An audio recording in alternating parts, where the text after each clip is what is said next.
Good morning and welcome to all of you in the room and those joining us online.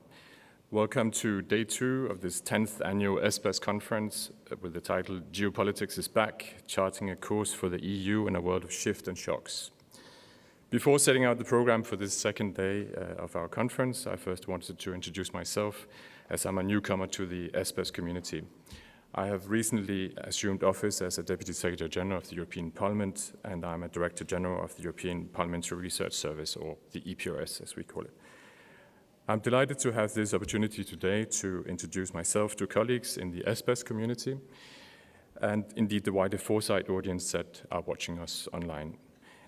It's a great privilege to lead what is today recognized as one of the most effective parliamentary research services in the world. As a research service with 300 staff, EPRS is now the second largest body of its kind, only after the Congressional Research Service in Washington, D.C. Talking about EPRS and ESPAS, as a matter of priority, the EPRS has devoted a great deal of effort and thinking to analyzing the global trends that are impacting the European Union and how best to navigate them. In line with the EPRS mission of empowering through knowledge, the purpose is twofold. On one hand, to provide solid and impartial policy analysis, including a foresight dimension, and on the other, to enable parliamentarians to make informed policy choices. EPRS has also been at the forefront of developing the interinstitutional ESPAS foresight process. Indeed, the European Parliament was a founding member of ESPAS and has inter alia contributed greatly to the 3 global trends reports it has produced since 2012. It has co-organized this annual conference since the first one was held in 2013, and it provides the secretariat for the process. I look forward greatly to participating in the ESPAS work and to meeting colleagues from across the ESPAS community in the coming months. I would like to offer a few initial thoughts regarding the strategic foresight and anticipatory governance part. All EU institutions now have either dedicated foresight services or have evolved foresight capacity, which is a key development in recent years, not least in the EPRS with its strategic foresight and capabilities unit, adding to its long-standing and well-known STOA unit.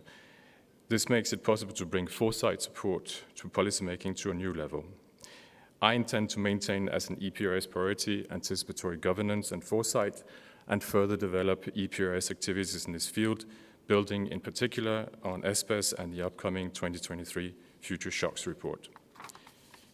Using innovative anticipatory tools, we will be better positioned to respond to the needs of the EU institutions and the member states, and specifically for EPRS to the needs of the political bodies of Parliament, whether that is the Conference of Presidents and the Bureau and the parliamentary committees. Foresight is not about seeking the lowest common denominator in any circumstance. It's about challenging conventional thinking from time to time, exploring new ideas, looking to the longer term and providing policymakers with various tools they can use to make the right choices for the long term. I hope today that we can take forward our discussion in this spirit. The unprovoked war Russia is waging on Ukraine has started shifting geopolitical and geo-economic paradigms in an unprecedented manner, both in terms of scale and in global impact. It has crystallized all the challenges facing Europe now and in the foreseeable future. It requires that Europeans draw all lessons needed in a collective and future-oriented way. If not, we may not be able to address challenges of such magnitude successfully, hence putting democracy further at risk. And this is where foresight meets geopolitics. The 2022 ESPAS Annual Conference, therefore, is particularly welcome almost 9 months after the start of the war on European soil. Based on today's takeaways, the 2023 ESPAS Annual Conference and the upcoming 2024 ESPAS Global Trends Report could offer excellent opportunities to enhance EU strategic thinking a few months ahead of the next European election. Those of you who participated in the conference yesterday enjoyed some rich discussion and debates on some of the great geopolitical challenges of our day. We listened to some memorable contributions. Prime Ministers Plenković and Mitsotakis and Commission Vice President Šefčovič addressed the challenges of the twin digital and green transitions. NATO Deputy Secretary General Mircea Joana and Secretary General of the EES Stefano Zanino analyzed Europe's future security and Secretary General Klaus Welle and Senior Fellow Fiona Hill discussed the paradigm shift after the war on Ukraine, to name but a few. Today, we'll delve into an equally rich and fascinating series of discussions, ranging from how policymakers can deal with complexity and uncertainty, moving then to the climate emergency and the emergency crisis, food security, health challenges in the wake of the COVID crisis and pandemic, the future of technology, and lastly, the future of capitalism. We'll conclude the conference with a session on the future of the European Union, strategic foresight, and the role of the ESPAS. Some of the key principles of the main EU institution will discuss how we can build on the successes of ESPAS in recent years and how we can develop our cooperation. So with that, I will open the conference today by welcoming the first session with a very experienced and expert group of foresight practitioners from around the world, from Japan, Singapore, and closer to home, Paris and Helsinki. The title of that session is Dealing with a Complex, Dynamic, and Uncertain World to Secure Europe's Future, Which Tools for Policymakers. I wish you a stimulating day of discussions and debate, and I would like you to enjoy everything today's program has to offer.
Good morning, everyone. Hello and welcome to the second day of the ESPAS conference. My name is Shada Islam. I'm an independent EU analyst and commentator based here in Brussels. And it's my pleasure to moderate this first session of the second day, which is about dealing with a complex and uncertain world. Anders has explained to you that this is a very important issue. And of course, we're all looking at this very unsettled world and wondering, how do we deal with it? How do we predict the future? Can we predict the future? And around the world, it's not just me, everybody and governments and decision makers are grappling with this issue. And of course, we know we need an interdisciplinary approach to dealing with the current global crisis, the permanent crisis, some call it. And of course, how do we do it? So which are the tools? What are the tools that we should be using? Now, ESPAS, of course, brings out a major global trends report at the beginning of each EU institutional cycle, and of course is hosting this international conference and hoping to also build partnerships with an international network. So let's get the views of 5 leading experts from different sectors, from the government, from think tanks, and the private sector. They come also from different parts of the world. Here with me in the studio, in the conference room, is Marie Segur. Marie, merci d'être ici. She's research director at Futurables, and I also have Koji Sai Maki, who's Director General of the National Institute on Science and Technology Policy from Japan. Thank you for being here. It's lovely to see you. Joining us online, we have David Snowden. David, hello, founder and Chief Scientific Officer of Cognitive Edge. Thank you very much for joining us. Jeanette Kwek. Jeanette, hi, from Singapore. She's Center for Strategic Futures. She's head of it and director of the Futures Directorate of the PMO Strategy Group in Singapore. Wonderful to see you here. And last but not least, Jana Tapainen-Thies, joining us from Finland. She's Secretary General of the Government Report on the Future and Government Foresight Group at the Prime Minister's Office. So a wonderful panel. Just a few rules of engagement. So we have 5 panelists, so I urge you all to stay very much within the timeline that we have set for you, because we have a lot of interaction and a lot of questions to ask. And of course, to all of you joining us online and those of you who are here in the room also, you are absolutely encouraged to ask questions, but make them short, and you'll be using Slido. So you have the QR code on your screens to do that. Now, my first opening question actually is to you, Marie. So you're here in the room, and you're head of Futurables, the French think tank. You're the research director there, actually. And it's an organization based in Paris that has over 60 years of experience in the world of future prediction and the view on foresight. And so my question to you really is that you have said to us that the structure of Futurables itself, the think tank itself, is the way that it's organized, is an attempt to address complexity and better involve policymakers. So the structure itself for 60 years has been embedded in foresight and policymaking. So explain to us a little bit how this works. 2 minutes for all panelists. Thank you, Shada, and hello to everyone. Thank you to the ESPAS community for receiving me. It's a pleasure to be here. Just before I answer your question, I just wanted to point out very briefly that Futurible is indeed, like you said, a future-oriented research center. But it's actually made of 2 structures. It's at the same time a think tank and also a consulting company. And this polyvalent structure allows us to provide 3 different types of services to our clients, to our members, and to public also. The first kind of services we provide is we provide research on and innovation on methodology, foresight methodology and tools, and we also provide trainings. Second service is that we publish a lot of papers, articles, we have a review, and we manage debates and organize workshops around a wide array of subjects, from EU-China trade relationships to the future of social protection in France. We also produce some scenario on the COVID-19 crisis and also on the Ukraine crisis that we are regularly updating. So that's the second service we provide. And the third one is that we accompany a large array of organizations in their foresight process, from designing this foresight process to identifying key strategic actions that they may pursue. To achieve this, we rely on 3 pillars, so that's the structure. The first pillar is the very small team of permanent interdisciplinary foresight researchers, which I'm part of. The second pillar is our advisory council. It's made of 50 experts in very different topics that help us fit in our research. And the third pillar is our members themselves, as Futurible has now more than 90 members from the private sector, the public sector, and the civil society. And with all of this, these 3 services and the 3 pillars, we can help foster decision-making and support policymakers in 3 ways. First, we raise awareness on future issues. We provide information and knowledge on these future issues. Second, we support appropriation, because it's not just enough to read a report and put it on a shelf. With the working groups we organize, with the workshops we manage, we mediate, we really help policymakers and decision makers to get into the topics and really seize them. And the third way we help decision making is by empowerment. We foster empowerment as we help decision makers, policy makers identify their perimeter of action, what they can do, what they should do. So you've been doing that for 60 years, and it's a complicated system, but it works because it works on 3 different levels, dealing with 3 different priorities, as it were.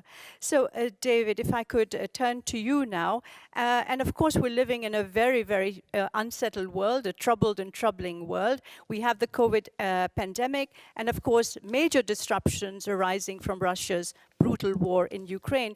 And do you think that these, let's say, these events, these developments are going to change the way we look at our future and the way in which we manage this complexity that we're facing at the moment?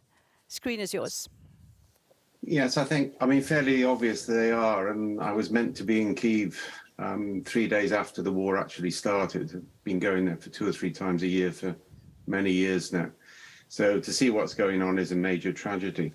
I would actually like to make a sort of point on this. I think we're coming at this from a complex adaptive systems approach, which is a scientific base.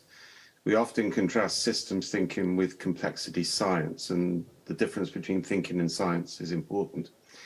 If you take a complexity perspective on this, then actually understanding the present is more important than trying to anticipate the future. And one of the reasons for that is there are solutions in the present that we're not aware of. One of the most scary things for any government is not the unknown unknowables, it's actually the unknown knowns. It's the things which are known within your organization or known within your citizens, which could provide both local and solutions. So the big emphasis on complexity is to map the present rather than try and anticipate the future, but then also to identify what are the coherent pathways which the future could evolve. And one of the big things that we've been working on, and this is completely new, it's just started to get tested at sea level in major organizations, is, and it comes from constructor theory and physics sideways, is to see foresight as mapping in the energy gradients of the present. Because if you map what has the lowest energy cost in the present, you've got a much better predictive capacity than relying on a limited number of experts from a limited cultural background to estimate the future. And one of the ways I've summarized over those years is if the energy cost of sin is lower than the energy cost of virtue, then people will sin. So I think what COVID and the Ukraine and global warming, which is an even bigger crisis, the next pandemic, which is only years away, have shown us is that we need to use our citizens, our employees, as sensor networks, so that we're reliant on a broad, diverse network, and we need to understand where we can go in the present as much as where we might go in the future. Thank you, David. I think there will be quite a few follow-up questions on what you've said. Very interesting. Map the present and have a wide network is what you're talking about. So we will come back, and thank you very much for that. Jeanette Kwek in Singapore. So you've been working on this for some years as well, and I was wondering if you could talk to us a little bit about scenario planning, a little bit taking further what David and Marie have said. So scenario planning, what is it? How does it strengthen? How does it strengthen policymaking? Of course, and thanks very much for inviting me and having me here. I always look forward to ESPAS. It's one of the highlights of my annual cycle. Dave, I have a billion questions, but I'm sure the audience will come around and ask them for me. But I want to say that some of what both Dave and Marie have said really resonate with our scenarios practice in Singapore. We haven't been doing it quite as long. It's not 60 years, but we really have been doing foresight at the Singapore government level for some 30-odd years. And the genesis of foresight in the Singapore government really comes from a deep understanding of our own vulnerability, right? We're a small country, we have few natural resources beyond our people, and we're a young nation with a very multi-textured society, so very open to influences from beyond our shores. We have an operating model that really depends on understanding and leveraging the flows of many things through the international system, be they goods and services, finances, people, ideas. And so our leadership has always understood that we really must be aware of what's happening in the world in the present and to plan for the future. Indeed, that being prepared for an uncertain future is necessary for Singapore's success. So scenario planning has been one tool among others that we have found very useful for doing this. And it's been very good because it helps us to identify and better understand those large sweeping forces that are unfolding around us and to help us visualize some of those outcomes in how they interact and shape our future. But this is the next part of what I'm going to say is where I think it resonates a little bit with what Dave was saying about mapping the present, because the scenarios process also helps us to surface otherwise hidden assumptions and mental models that we might have about how the world works today. And the goal of the process is really to help us not only understand how the external environment is changing, but also to encourage a re-examining of our internal environment, to take stock of our own assets and liabilities, as it were, against a variety of future landscapes. And so scenarios really can be crafted as explorations of specific questions around some dimensions that seem to be of interest to our stakeholders. And so in this sense, scenarios are a set of lenses which focus strategic attention on some questions and outcomes that appear right now in this moment to be the most pressing questions about the future. At the same time, we recognize that the most vexing strategic problems are often cross-boundary problems, in the sense that they lie at the intersections, which are often artificial, of how we have come to organize the world or ourselves.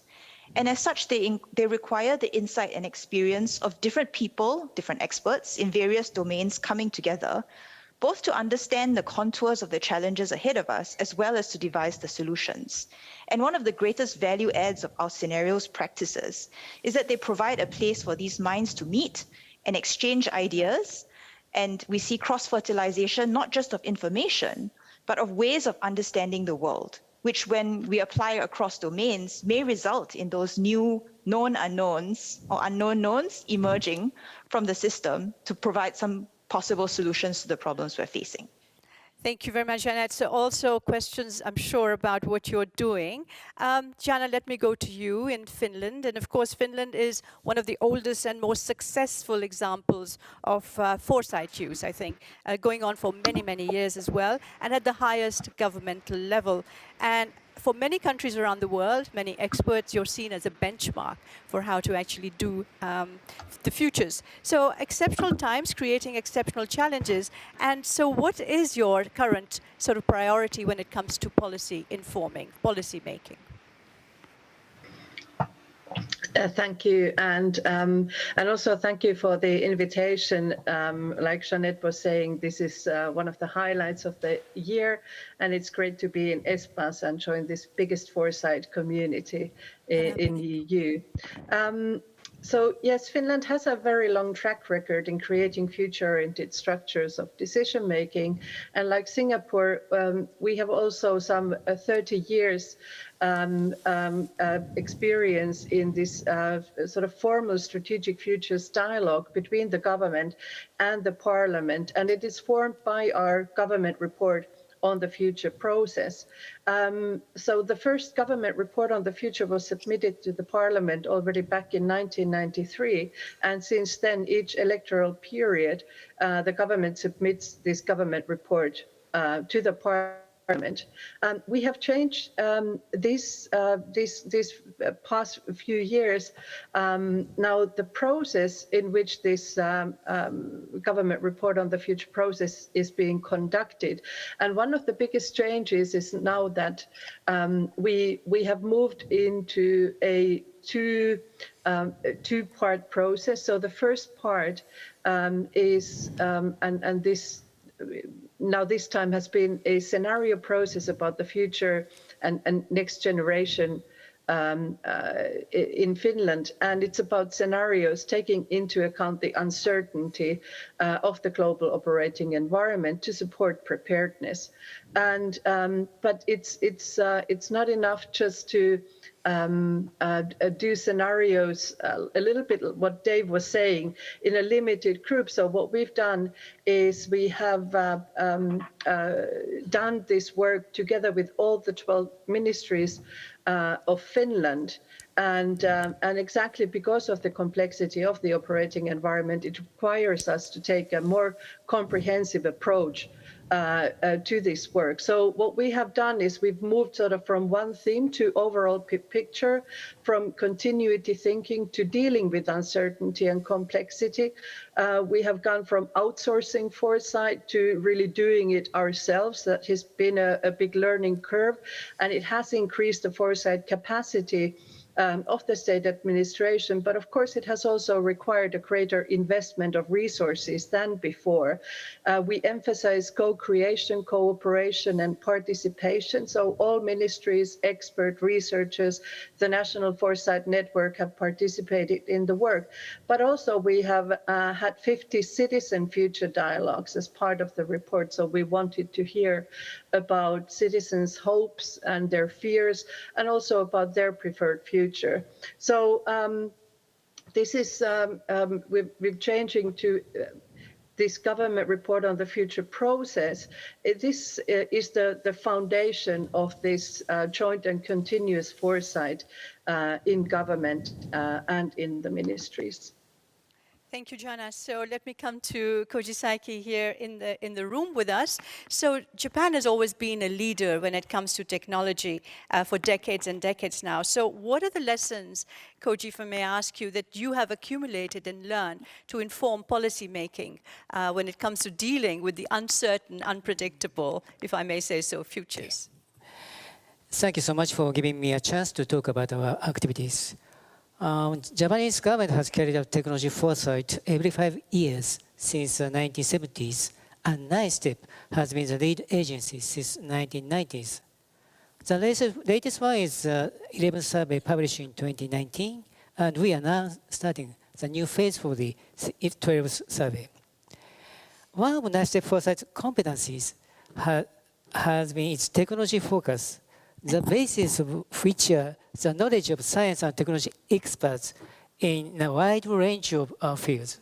We have maintained a network of 1,700 to 2,000 experts for more than 20 years. And at the time of Delphi survey, we asked even more. And in the last survey, we had more than 5,000 experts involvement. We have learned this kind of platform is really important. The other important thing is adaptation to the social situation and needs in policy making. The role and objective of NISTEPs of technology foresight has changed over time. In the 1970s and 80s, it's a catch-up type for Japan. So we are in the middle. The high economic growth and building intersectoral consensus for economic development was important. While in the 2000s, directing science and technology towards problem solving, it is important. So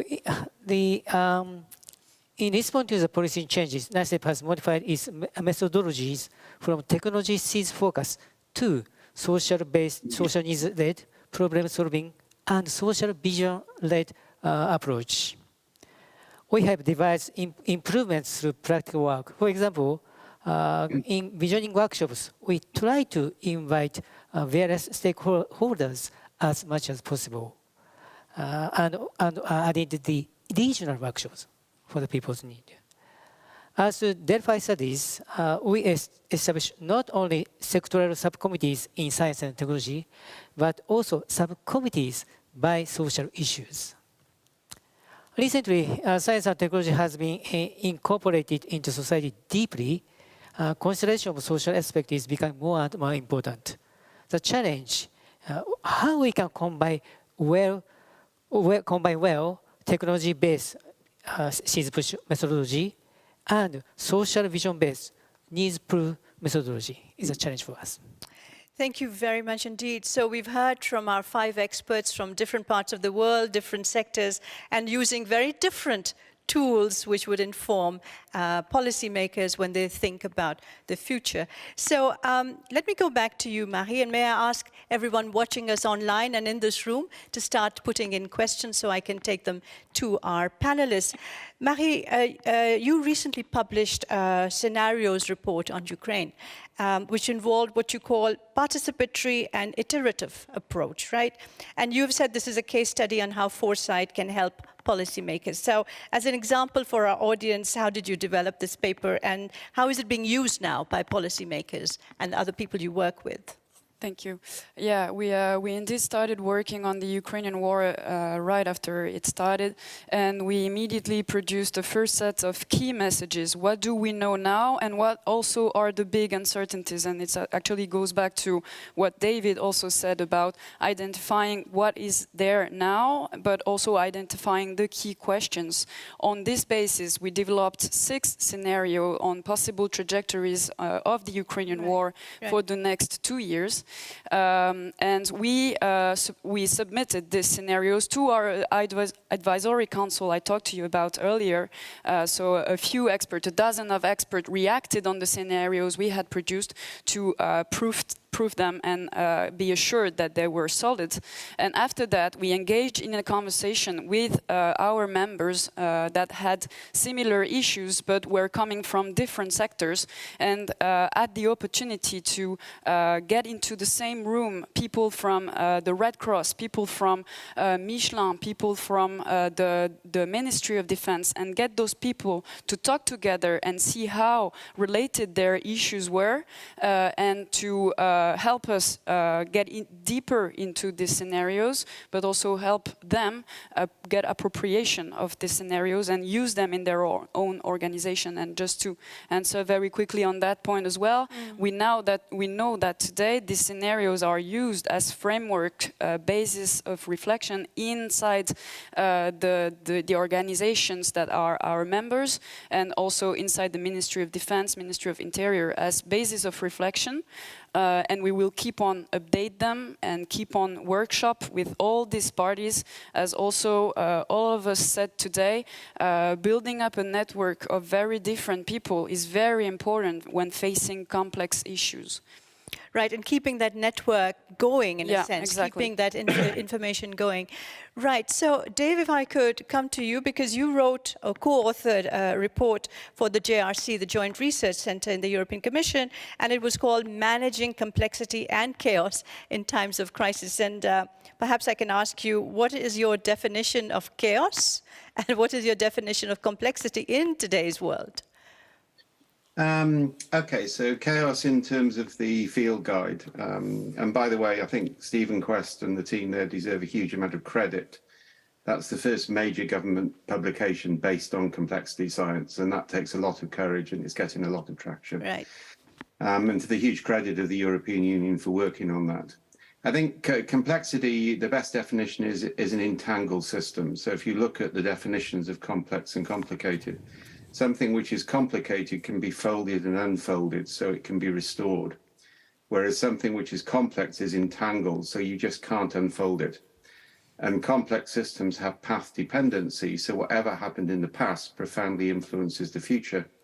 But very small things can produce radically different outcomes. And the trouble is you don't see the small things. And the example I always give, if you give radiologists a batch of x-rays and ask them to look for anomalies, and on the final X-ray, you put a picture of a gorilla, which is 48 times the size of a cancer nodule. 83% of radiologists will not see it because they're not expecting to see it. Now, one of the problems with questionnaires, expert panels, whole of government consultation is that you don't find the 17% who are seeing something completely novel, which might be very useful. So one thing, the EU Field Guide talks about 3 key things, which are about creating an ecosystem which can respond to a crisis rather than forecasting what that crisis might be. And that's a subtle switch. So one is actually building consciously informal networks. The way you handle cross-siloed communication is by informal networks, which act like the fungal roots that connect tree roots. And there are formal methods in the Field Guide for that. I think the second big thing is you need to map what you know at the right level of granularity.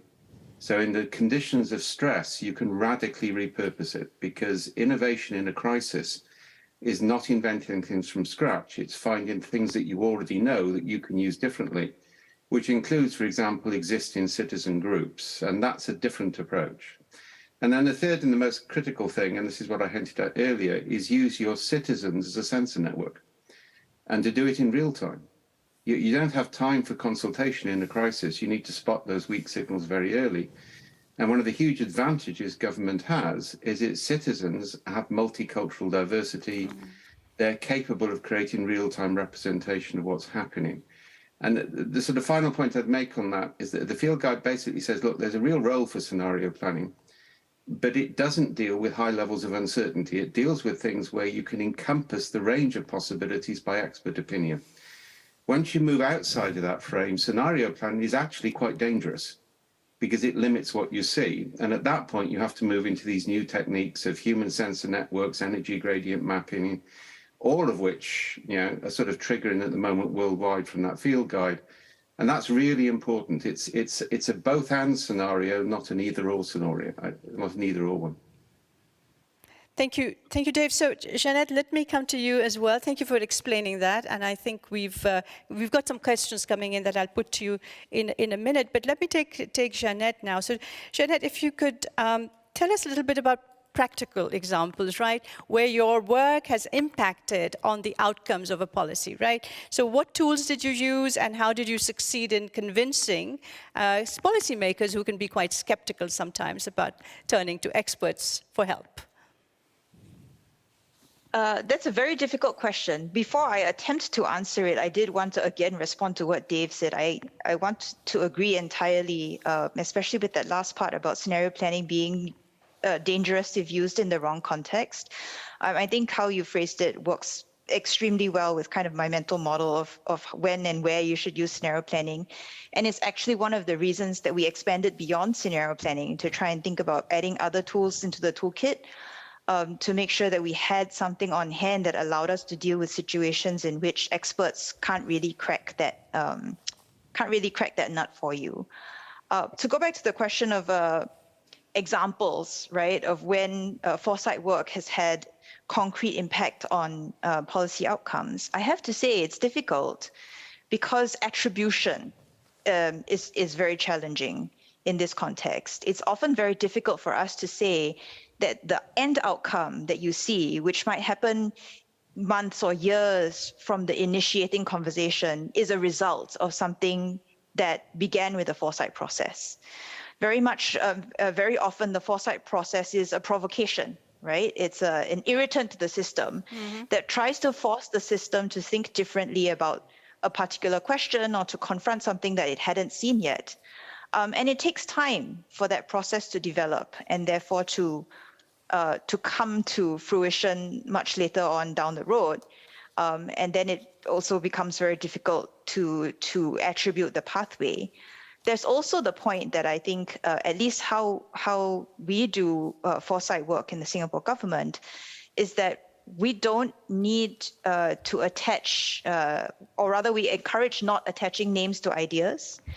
If agencies that we collaborate with, policy agencies that we collaborate with in a foresight process decide they want to adopt the idea wholesale and carry on with it as their own policy child, as it were, I would consider that a success. But perhaps the whole system would forget that it originated from something that was initiated as a foresight process. Is that a bad outcome for the system? It's not.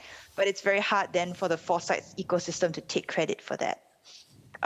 So that's like my very quick answer to your question about policy impact. Right. So, Jeanette and Koji, there is a question that's come in, which I think is very relevant.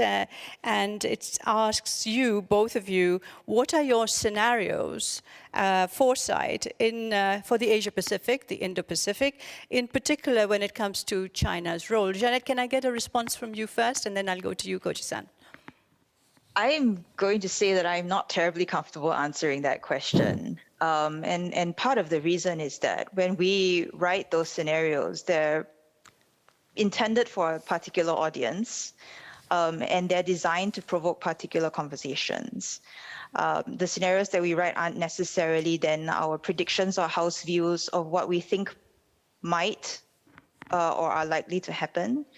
But they're designed to provoke particular conversations within our audience. And so I'm just not really comfortable. Understood. But there is another question which I think you will find more comforting to answer. And what is the lessons that Singapore, that's been doing this for 30 years, has to offer, say, to the European Union? On strategic foresight in general, or on scenario planning in particular? Yes. Integrating foresight into policy making. I think we get asked this question quite a bit. Is there a model we can follow, right? Exactly. Is there a process? Yeah. And my somewhat disappointing, I suspect, answer to all of you is that I think there is no one true way to implement strategic foresight in a policy ecosystem. It really comes down to a little bit of what Dave was saying earlier about path dependency. You have a system already. The system works in a particular fashion.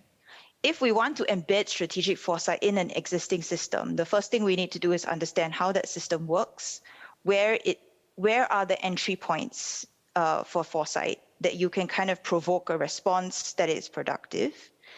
And that often drives where you see the foresight being institutionalized. So if we look across the international landscape, we do have counterparts. Jana's one of our counterparts, right? But we are located in different parts of our respective governments for a reason, because that's the on-ramp into the government system that allows us to have an impact. And then again, how you carry out your foresight work also depends on the needs of the system in the moment, as well as what kind of capacity you need to build in the longer term. What kind of sensor networks and what kind of informal or formal foresight networks you need to build across the system, because we also all acknowledge that 3 or 5 or 10 people sitting in one office are just not enough capacity to deal with this level of complexity. Okay, thank you very much. So to go to you, Koji-san, about that question that's come in about, have you been doing foresight scenarios about the Indo-Pacific and the role of China? If you have some information to give us, I think we'd all be very grateful. I see. It's a little bit difficult question, but currently STI basic plan picks up 3 major global situation change that should be considered for the revision of the plan, namely geopolitical situation, global agenda such as climate change, and IT issues. As to the geopolitical situation, the plan emphasizes this as a top issue. Since the plan was decided in March 2021, before Russian invasion to Ukraine, it stressed the rise of China and the intense confrontation between US and China as an example of deepening uncertainty of the world. And as our organization is for the STI policy, so we don't directly have prepared a scenario for the China situation, but we put it as a context of background of our thinking. And this kind of the search for new world order caused by such geopolitical change brought intense competition among countries and efforts in search for new alliances for their survival. STI as a core of an increasing intense struggle for supremacy between countries, for technological supremacy. And in that context, China's emerging as a power is, we in a view of us, but we don't have a typical concrete scenario for that. Right, okay. Very complex and complicated situation, as you say. So, Jana, the same question to you is about actually how the lessons and your history, your experience in this question, how can it inform the European Union in a wider sense, your experience on foresight? Yes, I think what we have created in Finland is an ecosystem. So we have created different, or what Jeanette was mentioning is sort of the institutionalization of this work. So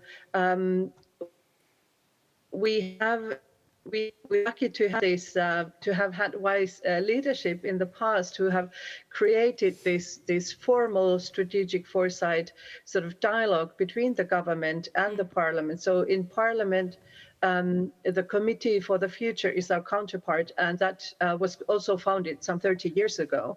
And we have a government foresight group that was founded in 2015. That's an advisory group with a key objective to advance national foresight and to link foresight to decision-making processes we have a so-called ministerial foresight panel, which has a member from each of the ministry, and this is the main body that coordinates joint foresight work. But it also has been the core working group, for example, in this government report on the future. We have a very wonderful national foresight network where we create joint events, whether it's our annual FinSight Forum. We have foresight days. These are open for everybody. And I think now this EU-wide foresight network is a really important addition to these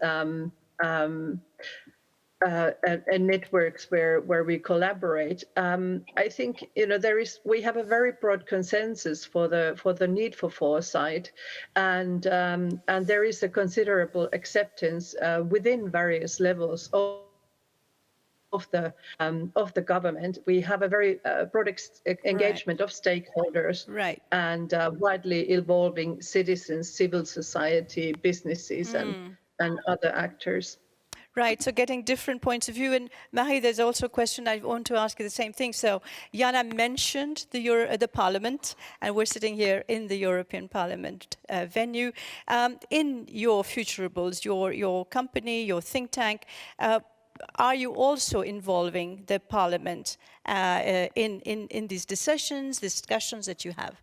We're starting to involve it. I actually had a discussion yesterday to rebuild the network between Futurible and the European Parliament. So it's really a goal for us to get more Europeanized in our thinking and in our impact. But we hadn't done it for the past years, so we're restarting it. And the crisis we are facing now, the Ukraine war, is also a momentum for us to rebuild this capacity. Yeah. Right, and thank you very much. And Dave, if I could question that, I think is very important given the struggle we have at the moment with some of our flawed democracies and breaches of the rule of law. The question is, what can foresight offer democracies in terms of upholding the rule of law? If you could answer that. Oh, that's a massive question. Quick answer, though. Okay, I think the quick answer is you need to understand what's sustainable at a hyper-local level in the society to which you belong. Again, it comes back to this map in the present. If you have an idealistic goal based on Enlightenment, Northern European liberal values in a modern world, it will not survive. And we're doing work with indigenous groups in Australia and elsewhere. You've got to start from where people are, not from where you would like them to be. And that's been a fundamental problem with politics for the last 2 or 3 decades. And so another question that I think you might find easier to answer briefly is that, are there safeguards to ensure that everyone, because you've talked a lot about having diversity, can you ensure that everyone is represented in foresight tools? So that means all genders, economic status, and also ethnicity and race. Yes, I think you can. And I think the problem is social media doesn't do that. And the collapse of Twitter at the moment illustrates the dangers of governments relying on social media. So, for example, one of the approaches, and we're talking about this with the baccalaureate at the moment, which we pioneered in Sweden and Wales and Colombia, is to use school children as ethnographers to their community. And that creates a sensor network, which gives you real-time data. And I mean real-time data if you do it properly. And then you guarantee diversity by focusing on the point of capture. And if you look at the Ponte project, which we ran for the European Union on false facts, one of the things we focused on is how do you create the reliability of where you get the data from, rather than trying to retrospectively decide whether the data is trustworthy or not. So ethnic, cultural, age diversity is at a hyper-local level. It's not in terms of a national consultation process in the traditional sense of the word. Right. Okay. Jana, there's a question for you about who is part of the National Foresight Network. Yes, so it's open for everybody. We have a website where any citizen organization, company can join, and they will get information about our events, and those events are open for everybody. So, for example, in the government report on the future process, we organized a so-called Foresight Friday, where we had been dealing, for example, with identified uncertainties. We have invited the best brains to help us think about those uncertainties, to create those hypotheses. So what we did is we brought this work into this so-called that was our FinSight, but invited everybody to join, to have a dialogue, to help us think further, to think about the implications. And we don't limit the participation, and welcome everybody. And I think also these citizen dialogues, these future-oriented citizen dialogues, this is something that I'd like to see more of, so that especially the youth, they would feel empowered about the future. So our experience in organizing in these was that many youth felt empowered after those discussions, in those dialogues. They felt that they have a role. They were positively surprised that somebody like Prime Minister's office would be interested to really hear what they have to say, what they think, and some were very emotional in those discussions and felt like, okay, I had lost hope, but now I feel that I have a role to play in our society in building the future of Finland. But yeah, so. And there are these organizational players, known players, but we try to broaden that scope all the time, because I think we should have everybody talk and be interested in the kind of future that we create. Right. So just a very quick follow-up for you, Jana, and I'd like that question to you as well, Marie, and perhaps to Dave. Question saying, could foresight practices have better prepared Ukraine and the EU for Russia's war of aggression? So, Jana, let's have a quick reply from you. A very pertinent question, I think, given the crisis we live in at the moment. That's a very difficult question, and I think what foresight is about thinking, and of course we try to be better prepared. So, for example, the application of Finland to join NATO, that was quite swift, and I think one of the reasons is that we have had these discussions and had, scenario thinking, what if? And I think this kind of what ifs help us in a way to rehearse or to help us act when things happen. Right. But there is of course always the element of kind of surprise, and I think the answer of Ukraine and how they have acted shows also that preparedness was also there. Of course, it would have been. Right. Yeah. So we would all have been better off if we had it, foreseen that. Thank you. Yes, Jana, thank you. Dave, if I could ask you that quickly. Yeah, let me be fairly direct on this. I think current foresight practices wouldn't have made any difference whatsoever, because nobody really anticipated that. And you can go back, if I go back to our DARPA work, and I worked in DARPA for 10 years on this, on foresight, which then got picked up by the Singapore government. If you go back to, say, the Cuban Missile Crisis, there's a famous scene in the film about that, which is actually quite accurate, where the Kennedys are basically saying, look, all of your plans, we're not going with them, because everything has changed. There's a different sort of dialogue going on now, which we haven't anticipated.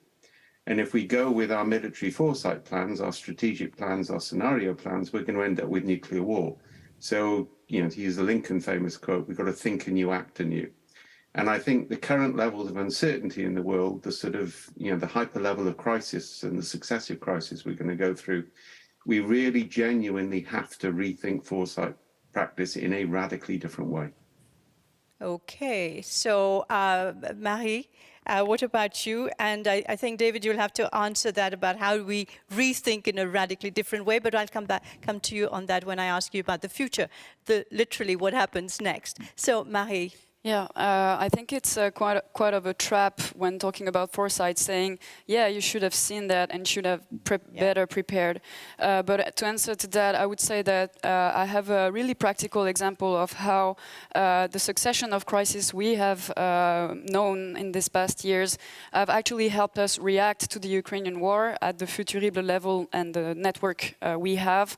Because when we were working on the COVID-19 crisis, we did look at other consequences that could follow up after the pandemic. And we did identify the risk of having regional power trying to extend their territorial demands. And we did mention Russia, passed in 2020, as a risk, a threat for the European soil. Did it prevent the war? Obviously not. But we had it in our mindsets, and we had it.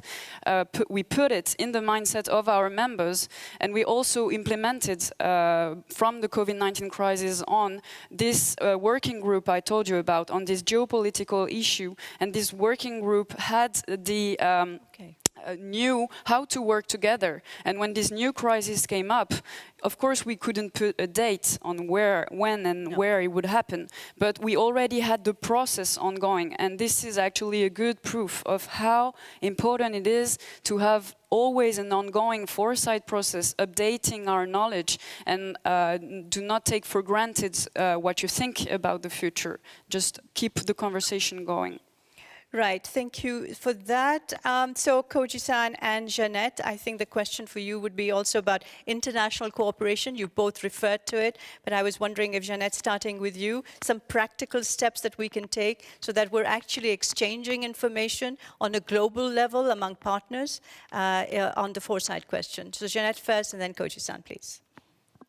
This is actually one of the great examples. I mean, the reason that I've been here at ESPAS year after year is that we continue to have these links between institutions that actually last, I would hope, I would expect, beyond individuals, and provide us with repeated opportunities to exchange perspectives, both at the formal level, but also the informal conversations that develop around our attendance at platforms such as this.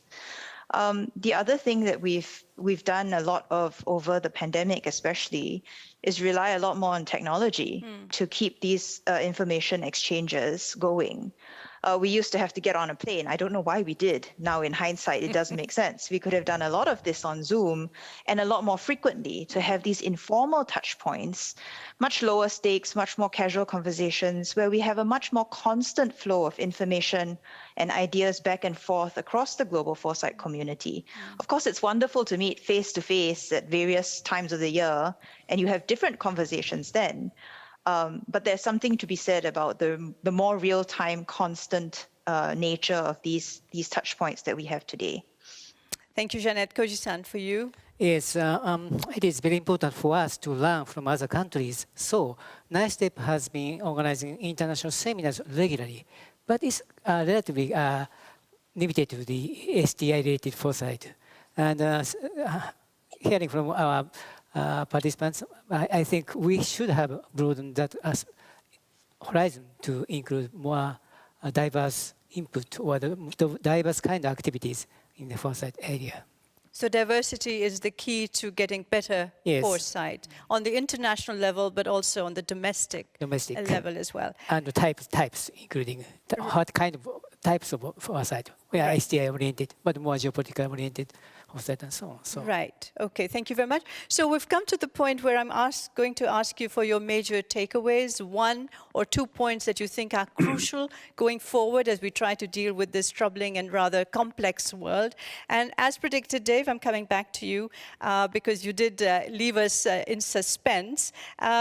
And the question is really, how do you think we should change foresight practices for being better prepared for events like the war we're facing today? Okay, so I'll make 2 major points here. Yeah, the first is when we talk about sensor networks, and that's key, and governments have the ability to create sensor networks which are not dependent on 3 super hyper rich Americans, and that's what we need to move to, right? The key to those is you create networks for ordinary purpose that you can then activate for extraordinary need. Okay. And that's very different from consultation. And some of our work, for example, if you look at youth parliaments, youth consultation, it always works really well and it's a good thing to do. But then you hype expectations and then you don't deliver because you can't match the young aspirations with the practicality of government. So we've been doing work, for example, by which ministers set a sense of direction, but then we couple young people with people in their grandparents' generation to generate local initiatives, which then get put into a trio with somebody from government that can make them work. So you end up with 200 or 300 micro initiatives rather than a grand government plan. So that's kind of like point number 1. Point number 2, I would move away from the mindset word. The trouble with the mindset, it's actually the false cognitive structure. We talk these days about affordance, assemblage, and agency, because then you can see what you do. So what affordances are available to people? That's kind of like the practical side. Assemblage is what are the sort of narrative patterns of the society which you belong to, which determine how people see the world. And the third thing is who and what has agency in the system. And I think if you think about those 3, then we can see a new focus or context focus for foresight. Thank you very much, Dave. So I'm going to go back to our panelists, starting with you, Jana, for your major takeaway and some piece of advice that you can give us as we look into this very uncertain and complex future. Very quickly. Yeah, so yes, I think, you know, and what this crisis has taught us, it's really, there is sort of a tyranny of today. And we don't really have time to think.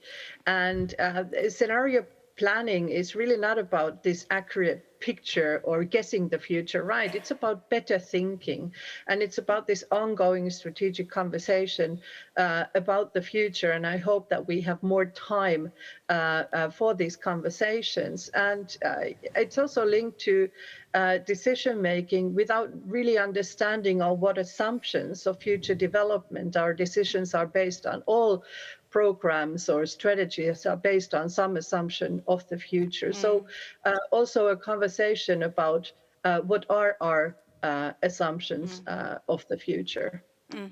Thank you very much. So challenging our assumptions, as you were saying. Jeanette, your major takeaway, piece of advice? I think my biggest takeaway and piece of advice is really you can't go it alone in this world that we live in. If we really do need to have multiple tools for collecting and making sense of data in real time, we need to more deliberately reconsider our assumptions more frequently. We need to have constant conversations about what we're seeing.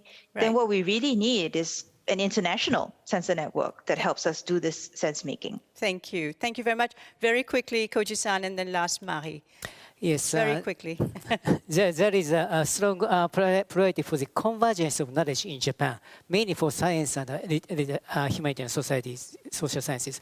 But from what I heard today, we need a convergence of knowledge all over the world. I mean, in the various diverse activities of foresight. Absolutely. Marie? My key takeaway would be identifying responsibility. I am a researcher, independent researcher. My responsibility is to help policymakers go beyond their electoral cycle and bind time horizon together to identify what actions they should pursue now. So I think responsibility is also a very key word here. Right, responsibility as well. So thank you very much to our panelists, to Marie Segur, Dave Snowden, Jeanette Kwek, Koji Saiki here as well, and Jana Tapainen-Tis for your contribution to making us understand a little bit more how we can use foresight tools to tackle complexities in this world. The conversation will, of course, continue during the day. And now we will have a 5-minute break, and then we will be back with a panel on how to fix the EU and global energy emergency without wrecking the climate objectives. Thank you very much indeed for joining us. Thank you all here as well. Bye-bye.